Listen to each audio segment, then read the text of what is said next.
I'm Justin, and this is Behind the Track. Love So Real was the song that kicked off the entire pop album project. I built the song around a 6-second long sample of an 80s synth sound, as well as adding some 707 drums with a lot of reverb behind it, as well as some guitar parts that just really sounded epic and just cinematic. The song honestly just sounds like something you would hear out of like an 80s movie at like a high school prom dance or something like that.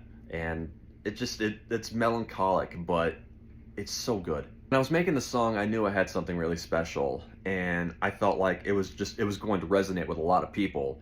And when I have those thoughts, it creeps in my head and fucks with me and my creative process, and it just made recording vocals so difficult because I was just never really satisfied with how it was coming out.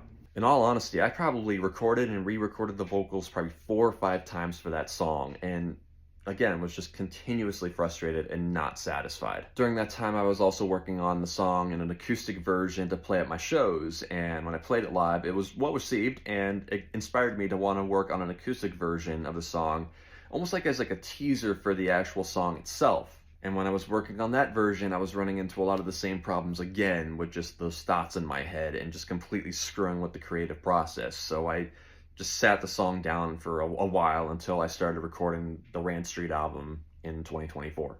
When I was recording the version of the song that appears on the album, I was still struggling with a lot of those negative thoughts that were in my head for all the prior times I was trying to record the song.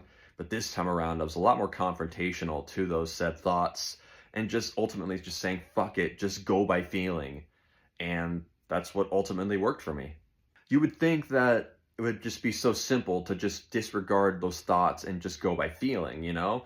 But for me, that's never been the case. When I'm recording, like, I want to be present and aware of my feelings and to really lean into that. But at the same time, I want to be also focusing on my singing, making sure I'm hitting all the notes. But then at the same time, I don't want to focus that too much because I feel like I'm losing that feeling, and then just completely everything just gets fucked.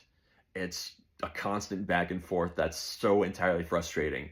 And if you're a performer, an artist of any kind, you know what I'm talking about. I know when the time comes when I revisit some of the songs from the pop album and release those, I know I'm gonna have to confront that song. And I know I'm gonna have to deal with all those feelings again and that struggle, but I'm weirdly looking forward to it because it is a rewarding process despite how frustrating it sounds. I could go on and on about this song, but I think I've covered enough territory for it. So yeah, thanks for listening, watching this video, and I will see you on the next one.